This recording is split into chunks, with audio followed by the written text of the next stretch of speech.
Have you ever watched a family hand their own daughter official legal disownment documents as a birthday gift, all while recording her reaction for laughs? Because that's precisely what my 30th birthday turned into. Other families give diamonds, surprise trips, sentimental keepsakes. Mine? They crafted a performance meant to publicly crush me. Have you ever felt like the ghost in your own home, visible only when someone needs a target? If you have, tell me your story in the comments. I'd honestly love to know I'm not the only one. Growing up as a Miller meant living under the glare of a very specific breed of success. My father, Michael Miller, wasn't just wealthy. He was a titan in venture capitalism. A man whose entire job was turning fledgling ideas into empires. My mother, Jennifer, was the kind of DC lobbyist who could whisper a name into the right ear and alter a career. Political royalty in couture heels. And my sister, Jessica, older by 2 years, was the embodiment of everything they worshipped. A fierce, brilliant corporate attorney, already being groomed for partner before she turned 30-1. And then there was me, Belle Miller. The family let down at the seasoned age of 30. No prestigious law firm. No corner office. No multi-million-dollar deals. Instead, a master's in art history and a coordinator role at one of New York's top art museums. A job I actually loved, but to them?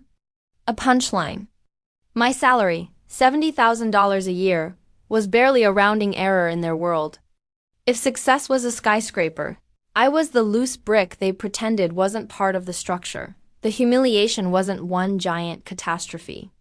It was subtle, constant, like smog you can't stop breathing. It coded every interaction. Last Thanksgiving, my father stood at the head of the gleaming table as though he were delivering a State of the Union speech. He lifted his glass. A toast, he declared. To Jessica, well on her way to making partner. We are immensely proud. Applause erupted. Diamonds sparkled under chandeliers, like the room itself was clapping. And me? No mention. Not even a polite nod. Once the staff began clearing plates, my mother leaned toward me, her perfume sharp enough to sting. Belle, darling, she murmured, her voice dipped in condescension. Be a sweetheart and assist the staff. You're accustomed to serving, aren't you? The worst part? I did it. I rose from my chair in my perfectly ironed dress and collected plates like the maid they wished I was. You're probably wondering, why do I keep going back? Why answer their calls? Why subject myself to this psychological slow drip torture? Because I always had this tiny, foolish flame of hope flickering in my chest, begging me to believe maybe this time they'd see me. Maybe this time Mom would say she was proud. Maybe Dad would ask about my thesis and not check his watch midway through my answer. But that moment never arrived. Every call was a demand disguised as family unity. 2 months ago, Dad phoned while I was at work. Belle, your mother's PAC needs a final $5,000 to close the quarter. Transfer it today.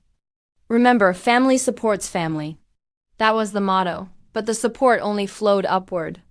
That $5,000 was my entire savings, my emergency cushion, the only financial safety net I had. And still, I sent it. Because hope is a cruel thing. A week later, my mother appeared in a glossy magazine spread, posing with a crystal trophy for her personal $50,000 philanthropy donation. My contribution?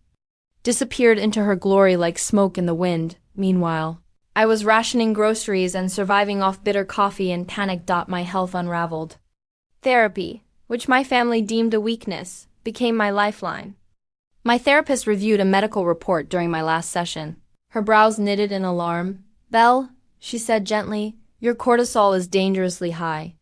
The sleepless nights, the panic attacks, the tightness in your stomach, that's your body begging you to stop. This level of stress, it's toxic. Tears stung my eyes, the ones I refused to shed in front of my family. I don't understand, I choked. Why am I like this? My mom negotiates senators. Jessica negotiates billion-dollar mergers. Why can't I handle one dinner with my own parents? She set her pen down and met my gaze head-on. You are not too sensitive, she said. You are being emotionally abused, systematically. You're the scapegoat in a narcissistic family system. The words hit like a blunt force to my chest. She explained, "Your parents sit at the center. They demand perfection and unwavering devotion. Jessica is the golden child, everything they want to project. She proves their success. And me?" I whispered, even though the answer was already twisting in my gut. "You," she said, voice heavy with truth, "are the sacrifice. They assign their insecurities, fears, failures, and place them all on you. They need you to lose. They need you to be the fragile one. That's how they preserve the delusion that they are flawless." It was like a dark room suddenly flooded with blinding light, 30 years of confusion clarified in a single moment. I wasn't broken, I was useful. To them, and I was done. The tipping point came on a cold, wet Tuesday night in October, the museum's most important event of the year. The grand opening of the new Al-J wing, funded by one of the wealthiest Middle Eastern billionaires alive. Our crown jewel donor. And right then, he was a volcano erupting. I wasn't meant to be anywhere near the chaos. As the coordinator, my job was making sure the executives had their lattes and that signage had no typos. So I kept to the background, practically invisible, until shouting echoed down the hall. "This is an insult. A disgrace." Curiosity pulled me closer. The donor stood flush-faced with fury, towering over my boss, Chief Curator William Anderson, who looked like he'd pass out any second. The centerpiece. The donor thundered. "The entire purpose of this evening." "Where is it?" William's voice barely scraped out. "Sir." There was a customs complication. A paperwork delay. "The sculpture, the $3 million sculpture, is still at JFK. We can have it here by Thursday." "Thursday?" The donor's tone snapped into a chilling calm. "The opening is tonight. The press is tonight. You guaranteed this. Our agreement is now void." He jabbed a finger toward William. "I am withdrawing my donation and any future involvement. We are finished." The temperature dropped. This wasn't a minor issue. This was museum ending. And then I moved. I don't even remember making the choice. My heels clicked across marble like they belonged there. "Excuse me," I said. William's eyes bulged. "Belle, not now. Leave." But the donor turned toward me, his anger sharpening with curiosity. And instead of English, I spoke to him in the refined, classical Arabic I spent 6 years mastering for my thesis in Islamic art. "Sir," I told him in his own language, "what has happened tonight is not just a logistical failure. It is a failure of respect. And on behalf of this institution, I deeply apologize." His rage didn't disappear, but it halted. He looked me up and down, intrigued. "And who are you?" he asked in Arabic. "The coffee girl?" "I am Belle Miller," I replied. "And I'm the one who studied your published thesis on pre-Islamic antiquities." That caught him. "I know why you selected that sculpture," I continued smoothly, still in Arabic. "It symbolizes the bridge between cultures. But if I may, the piece detained at the airport is not the only priceless treasure within these walls." William stared at me, bone white with panic. "Belle, what are you doing?" But I ignored him. "There is a piece," I said to the donor. "In Vault 23, it has been in storage for 50 years. It is a 17th century astrolabe, an artisan in your specific home region. It is not worth $3 million, but it is, culturally speaking, priceless. It represents more than fusion. It represents the origin of thievery navigation that built your family shipping empire." He was silent. He just stared at me. "Give me 3 hours." I said, "Not for them. For me.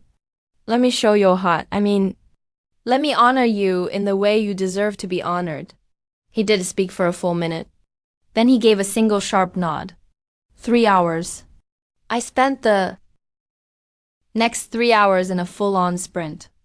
I convinced a terrified William to grant access to the vault. I directed the lighting crew. I rewrote the entire exhibit introduction on the spot. At 8:45, we reopened the doors. The new centerpiece wasn't a flashy modern sculpture. It was the small, intricate, ancient astral lit like a diamond in the center of the room. The donor walked in. He looked at the piece. He read the new placard I had written. Then he turned home. He didn't speak. He just bowed. A slight, almost imperceptible. From one scholar to another, Hedern to a pale, sweating William Anderson. My funding is doubled. He announced on one condition. She oversees cultural integration. He walked out. William just stared at me, his mouth open. How did you do that? I've been studying for this me whole life. I whispered. What I didn't know, what I couldn't possibly have known, was that someone else had been in the room. A man standing in the shadows by the exit, listening to the entire exchange. He wasn't a donor. He wasn't a curator. He was David Thomas, the CEO of the most powerful private art management firm in the world. And he had just seen everything. The next morning, an email landed in my museum inbox. It wasn't from William, my boss. It wasn't from anyone in the museum. The sender was David Thomas. The subject line was simply yesterday evening. My heart hammered. David Thomas was a legend. His firm didn't just advise collectors. They managed the priceless multi-billion-dollar art portfolios for entire corporations and countries. He was the kingmaker of the art world. He had been the man standing in the shadows. He wanted to meet for coffee in 1 hour. He sat across from him in a tiny discreet cave 2 blocks away. He looked at me, his eyes analytical. What you did last night, he started, was extraordinary. I tried to be modest the way I was trained to be. I just did my job. I knew the collection. He cut me off. No, stop, he leaned forward. My firm is full of Ivy League MBAs who can speak transactional Arabic. They can book flights and negotiate shipping costs. Any of them could have gotten the sculpture out of customs by Thursday. He took a sip of his espresso.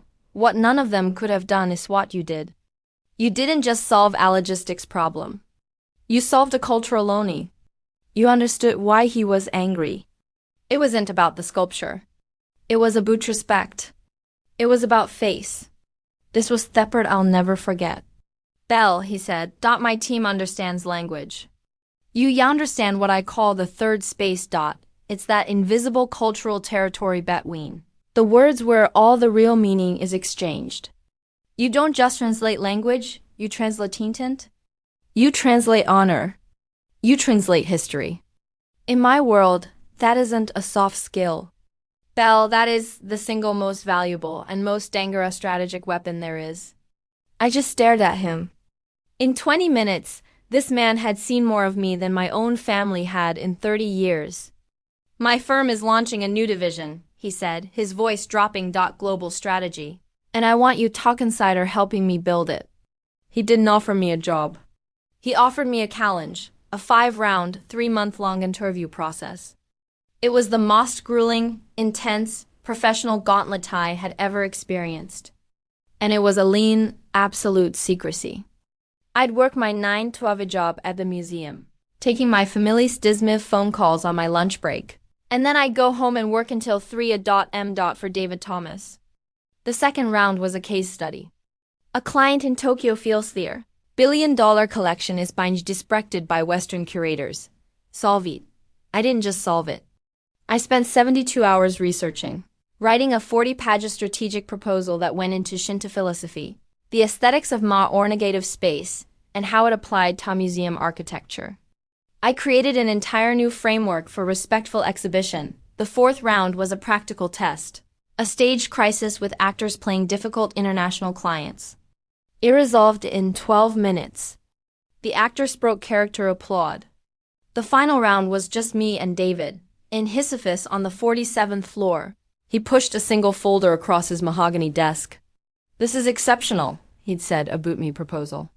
My board was stunned. He opened the folder.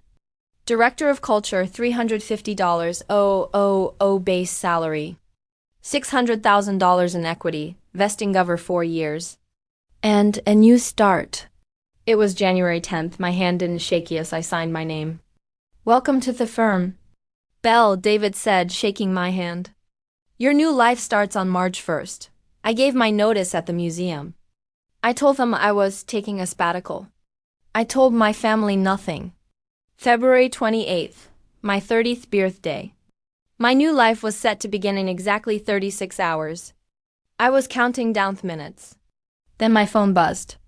A text from my mother. Surprise, darling, we're taking you out for your big day. 7 p.m. ARDA. Nusley. My stomach dropped. It was the most exclusive Vixen's restaurant in the city. That kind of place where a single entree cost more than my monthly utilities. It was where they took clients to close deals. It was not where they took me. I knew instantly that it was a trap. It was an ambush, but it was the last one. I just had to get through this one last time. When I arrived, they were in the private dining room. And it wasn't just them. My aunt and uncle were there, cousins I hadn't seen in months. They assembled an audience. Surprise! My mother chirped, her voice a little too bright. My sister Jessica was already sitting down. Her phone propped up on the table, the small red recording light glowing. You're going to want to remember this birthday. Belle, she said, her smile not reaching her eyes. It's a special one. We sat. They ordered $800 bottles of champagne. My father Michael stood up, raising his glass for a toast. To Belle's future, he announced, his voice flat. May it finally begin. The words hung in the air thick with disappointment. And then, as if they had rehearsed it, which they probably had, the assault began. My father started. 30 years old. Belle, 30, he sighed. A performance of paternal regret. And you're still wasting that Ivy League degree giving tours at a museum for $70,000 a year. It's single quote spa THETIC. My mother Jennifer chimed in, twisting the pearls at her neck. We simply can't keep making excuses for you to senators. Oh, Belle is just finding herself. It's humiliating. You embarrass us. Belle. Jessica, phone still steady, added her line, her voice dripping with fake concern. People always ask what my little sister does. And I just have Tolly. I tell them you're in art acquisitions. It sounds so much better than tour guide. I just sat there. I said nothing. I picked up my silver knife and fork and began to cut my untouched food into perfect tiny geometric pieces. My calm, my silence. It was unsettling them. They were expecting a reaction. They needed one. Nothing to say. My mother pressed, her voice sharp. New defense. New promises to do better. Which brings us. My father announced, cutting her off to your gift. My mother reached into her designer purse and pulled out a heavy gold leaf envelope. It looked like a wedding invitation. She slid it across the polished mahogany table. From Alafas, she said, smiling like a knife. A fresh start. The room fell silent. Jessica's phone clicked as she zoomed in. Recording every second. I opened the heavy envelope. Inside, printed on expensive cardstock, was the coldest thing I'd ever read. At the top, notice of disownment. 3 short paragraphs declared that Ibale Miller was no longer part of the family. No inheritance, not name, no support. And at the bottom were 3 signatures.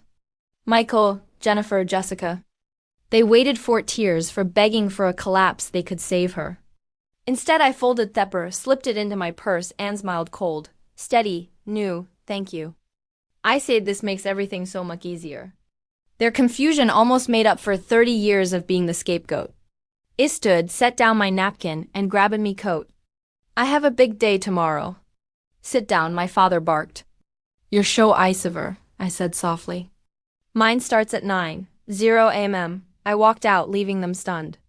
March 5th, 10th, the annual Art Benefit Gala, New York's social Super Bowl. My family sat proudly at table 1, unaware I was backstage watching them on the monitor. At 9 p.m., the CEO took the stage and announced a $75 million cultural initiative. Then his voice boomed. Please welcome our new director of culture, Belle. I stepped into the spotlight in a black Valentino dress. All eyes turned to table 1. My mother dropped her champagne. Jessica dropped her phone. My father went pale. I delivered my keynote, my proposal, my strategy, my work. The standing ovation shook the room. Then my family confronted me. My mother hissed. You made us look like fools. I calmly reminded her I was disowned. You notarized it. Jessica snapped, accusing of stealing her thesis. I stepped closer. That's interesting. Since I have the original version, I wrote 2 years bare you graduated. Silence. Security appeared. I nodded Totham. These individuals are harassing. They're not on my guest list. Nimither gasped. We're your family. No, I said. Your document says you're not. They were escorted out in front of everyone. The fallout was brutal. Society pages published photos of Mimother being removed. She was forced to resign from committees. Her clients vanished. My father's firm faced investor panic. Jessica became toxic after the ethics investigation began. Meanwhile, I stood in my new office with floor-to-ceiling windows. The Disowned notice framed hangs beside my degree. Today, I signed the papers for the Bell Miller Fellowship funding another art history student who reminds me of who I once was. My family didn't destroy me, they released me. The document meant to break me became my permission to rise. Have you ever had to choose yourself over the people who should have chosen you first? Tell me your story. You're in it alone?